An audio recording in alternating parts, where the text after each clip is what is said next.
Attitude. Attitude is the one thing in this life that you have control over. You have no control over what happens to you. You have very little control of what happens around you. You have next to no control of other people, although some people think they do, and actually great delight on trying to control those around them.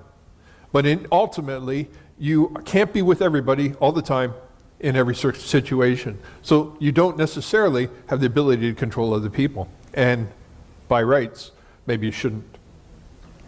You can't control the weather, as our poor dear people in Florida and Houston have found out recently. You can't control necessarily what's going to happen in the stock market. You can't control what's going to happen at your work necessarily. You can work very hard and be very productive, but sometimes places still get shut down and businesses go out of business.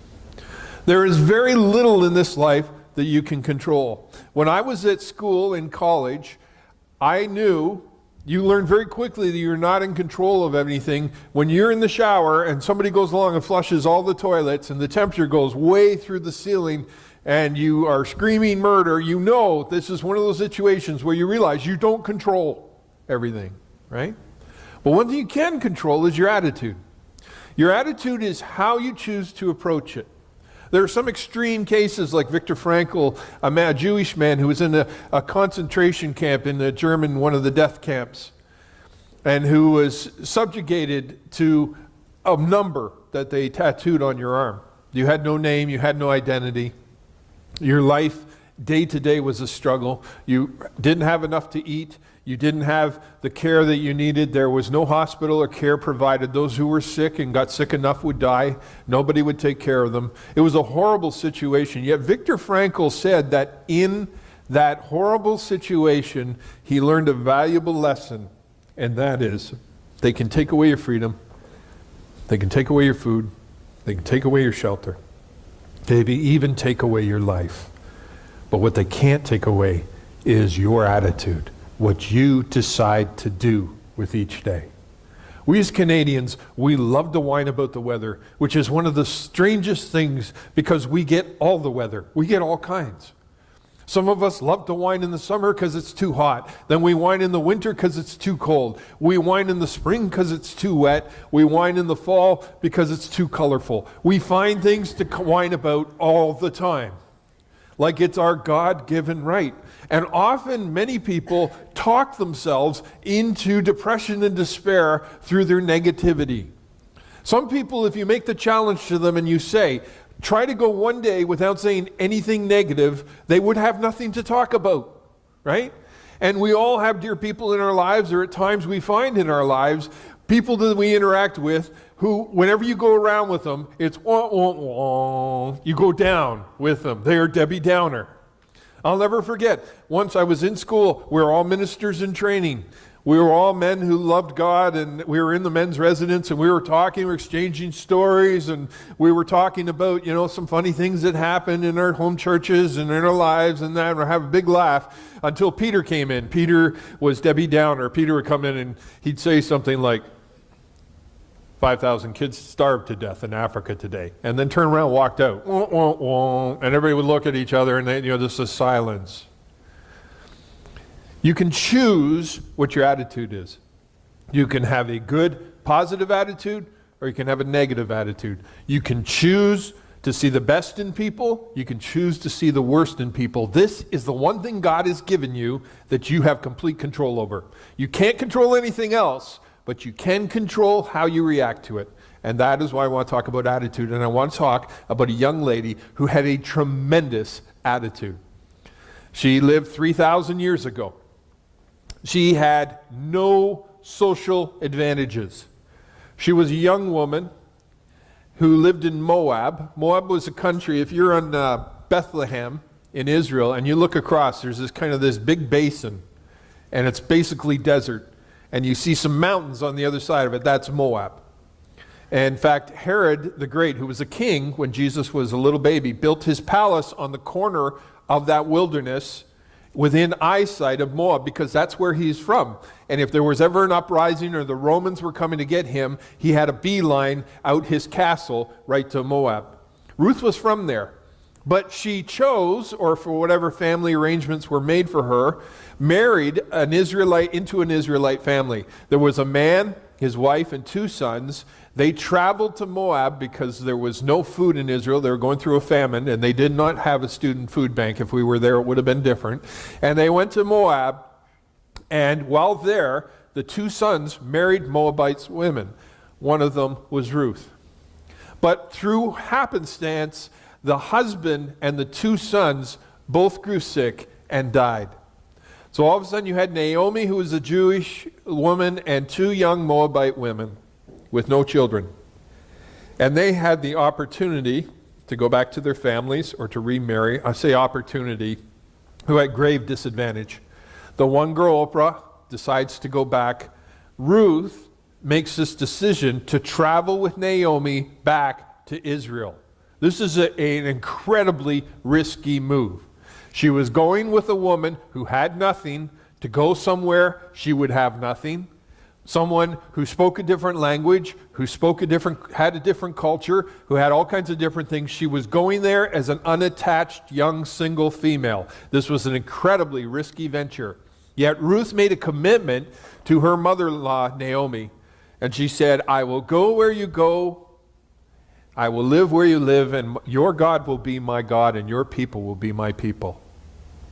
And so this young lady travels with Naomi back. Now there's a contrast between these 2 ladies. Naomi, this Jewish woman who was one of God's people, had an incredibly bad attitude.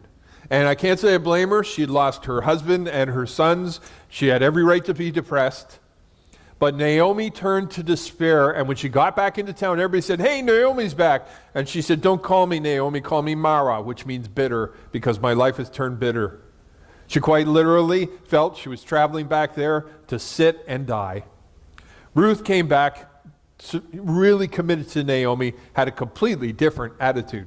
Once they came back and they settled, Ruth announced to Naomi that she was going to travel out to the fields. Israel had this part of the law that was built in the law of Moses, that when you harvested your crops, you left the edges unharvested for the poor and for widows so that they could come and help themselves to the food. It was kind of like their food bank. So quite literally, if you had a field the size of this lobby, you would leave a 4-foot extension around the outside for the poor so that they could come.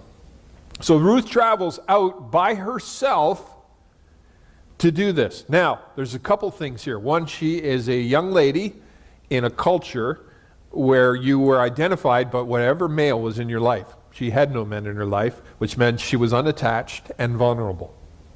So she would go out and travel and work among people who could do anything they wanted to her, and there was nobody to come and make that right. This is a dangerous proposition. But Naomi had a great attitude. Her attitude was, if you're not going to step forward, if you're not going to take a chance, if you don't recognize the opportunity, then to sit here, we face a slow starvation. And so I'm going to take a risk. She steps out in risk, and she recognizes the opportunity, which is my first point. Recognizes the opportunity to make a difference. Ruth announces to Naomi, and Naomi gives her blessing. Now, while Ruth is working out in those fields, she happens to find herself in a field, and she didn't know this, of a man named Boaz, who was actually a relative to her mother-in-law, Naomi. She's working there, and she works all day, and Boaz comes along. Boaz is a very kind man. He would have probably been in his 40s, late 30s, early 40s. And he came in and he asked his workers about Ruth. She would stand out like a sore thumb.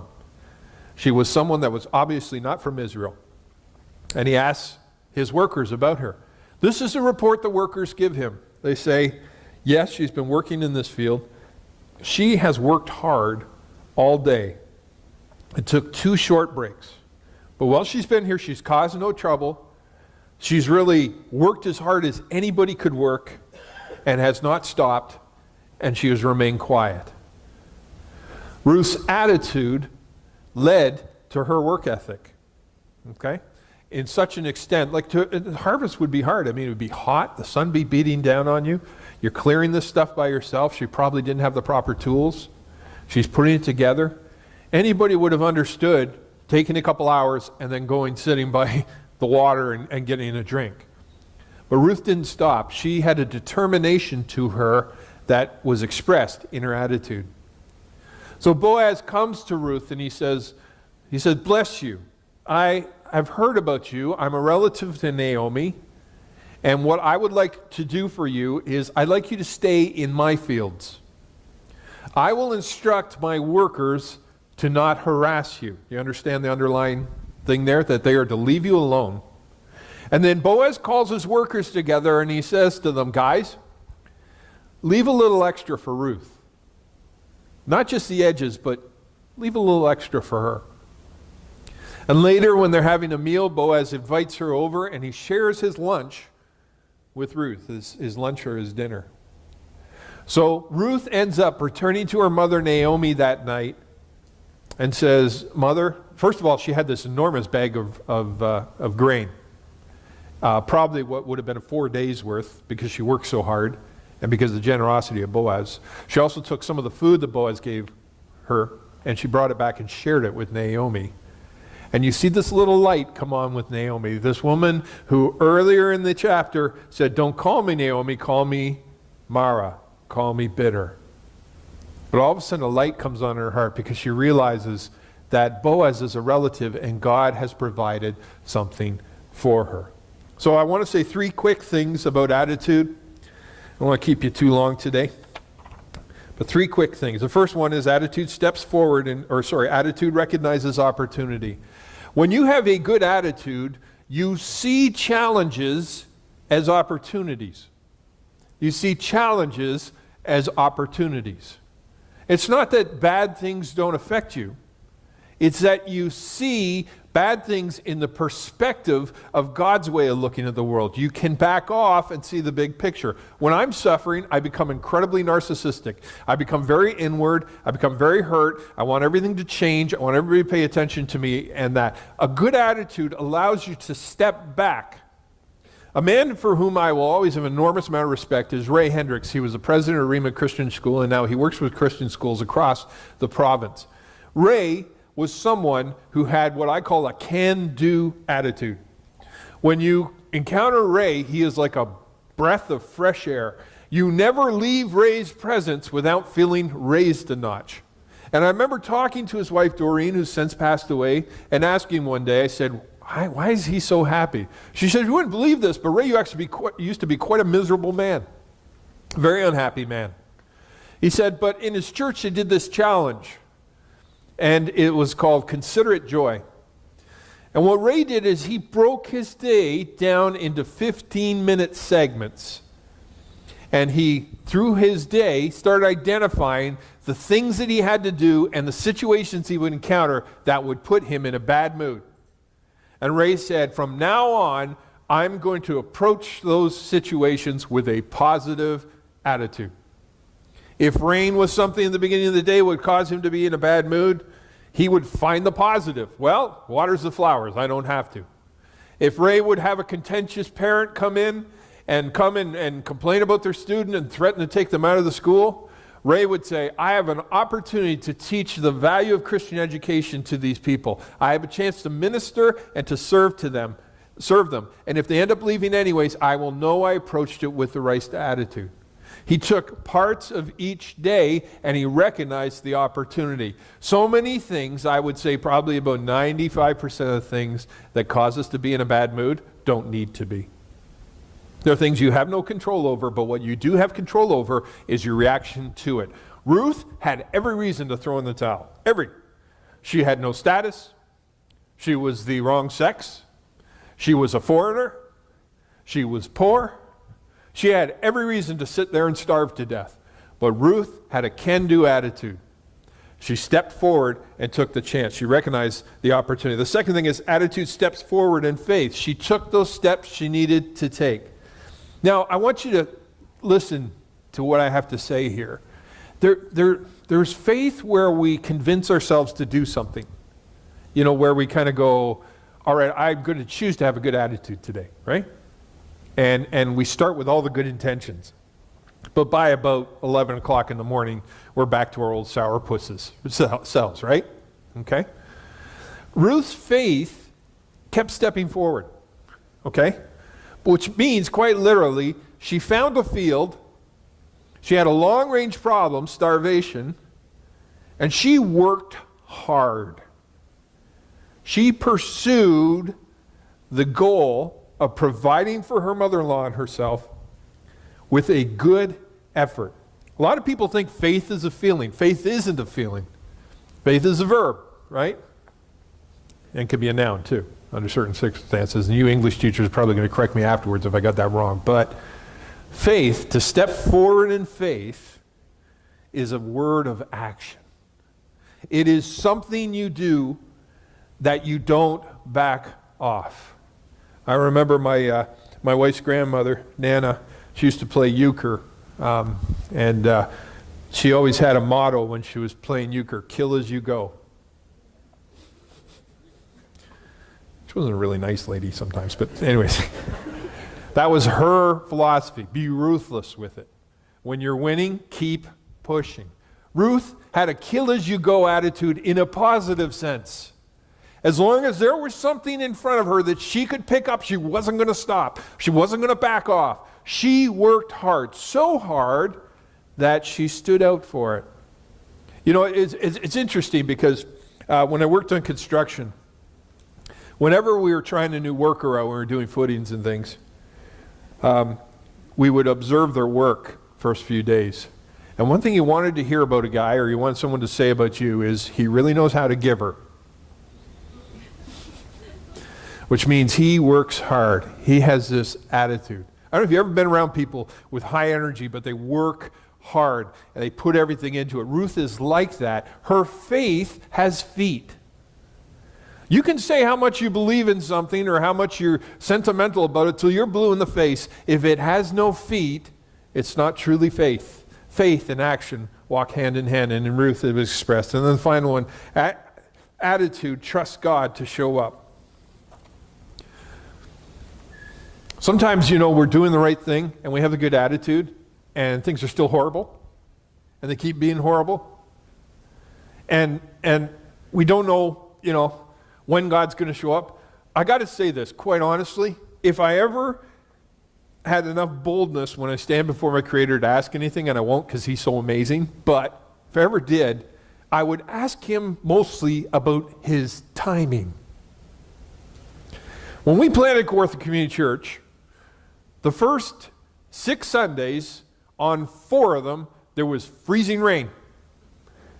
You want to give a young pastor who's planting a church a heart attack, bring some bad weather. And then all week it'd be bright and sunny and warm and all that kind of stuff. And you go on the weekend and we get up on Sunday morning, it'd be this much ice on your car. You know, that timing was just so bad. And I started to think that God had some sort of sick sense of humor. Now, the good thing is 80% of the people in our congregation had SUVs. So I would get up and say, sorry about the bad weather and that. And they're like, hey, bring it on. And me and my Jeep, we get here no problem, you know, kind of thing. And it worked out okay. But sometimes we have a right attitude and we're trying to do the right things and we go on in that. And God seems to hold off. He will show up. He does. He shows up when it's time. Now, in Ruth's situation, her attitude brought her to a place to where it was imperative that God show up.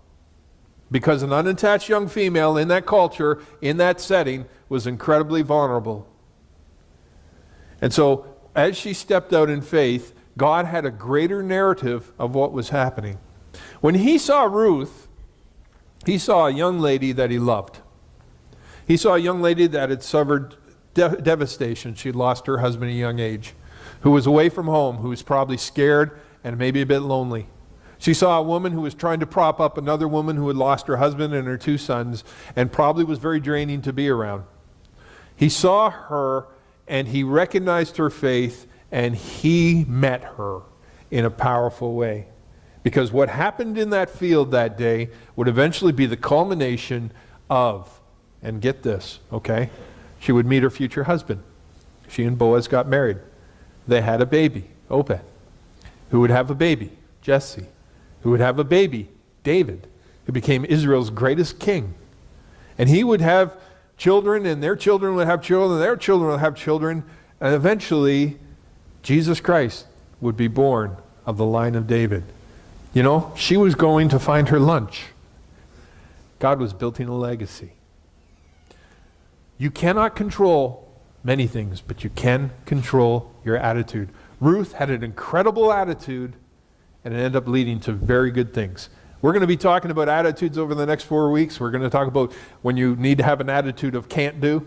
We have an attitude of will do. But today, I want to start with you can have an attitude of can do. Can do people get things done. Can do people are the ones who institute change in this world. Can do people are the ones who stand up and say, I don't have to do it the way everybody else does.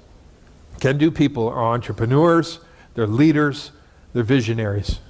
Can do people are the type of people who change the world.